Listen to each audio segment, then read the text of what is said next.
ایک بات جو متوجہ کرنے کی ہے، ایک ہمارے عزیزوں میں سے کچھ دنوں پہلے کینسر میں مبتلا ہوئے اور پھر چند دنوں میں انتقال بھی ہو گیا، اللہ تعالیٰ ان کی اور ہمارے تمام مرحومین کی مغفرت فرمائے۔ تو ہم عیادت کے لیے گئے تھے، تو جو تیماردار تھے انہوں نے بتایا کہ ڈاکٹر نے، اپولو ہاسپٹل حیدرآباد کے ایک بڑے ڈاکٹر نے یہ کہا،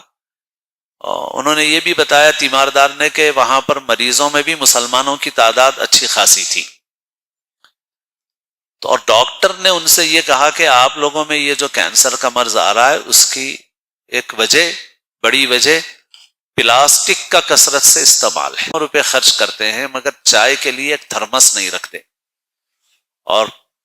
پلاسٹک کی پرنی میں گرم گرم چائے منگاتے ہیں آپ۔ اور اسی طرح یوز اینڈ تھرو برتن استعمال کرتے ہیں، پلاسٹک بالکل گھٹیا قسم کا ہوتا ہے، پلاسٹک بھی اچھا نہیں ہوتا، اور پھر انتہائی گرم کھانا اس کے اندر ڈالا جاتا ہے۔ اب حریص بک رہی ہے رمضان میں پورے، تو دیگ سے نکلتی ہے بالکل گرم گرم، اور وہی ردی قسم کا پلاسٹک ہوتا ہے جو ایک دو مرتبہ سے زیادہ استعمال بھی نہیں ہوتا،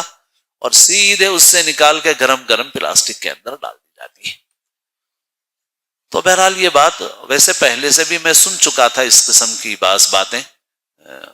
سوشل میڈیا پہ۔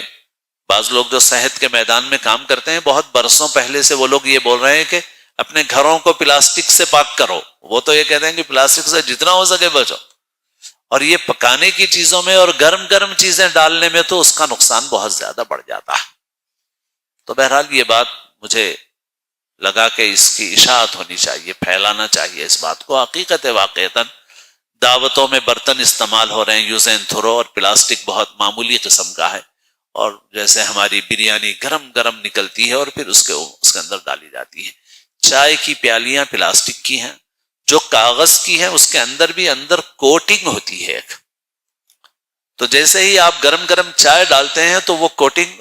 فوری پگھل کے پہلے آپ کی چائے میں شامل ہو جاتی ہے، چائے میں یا جو بھی کھانا آپ کا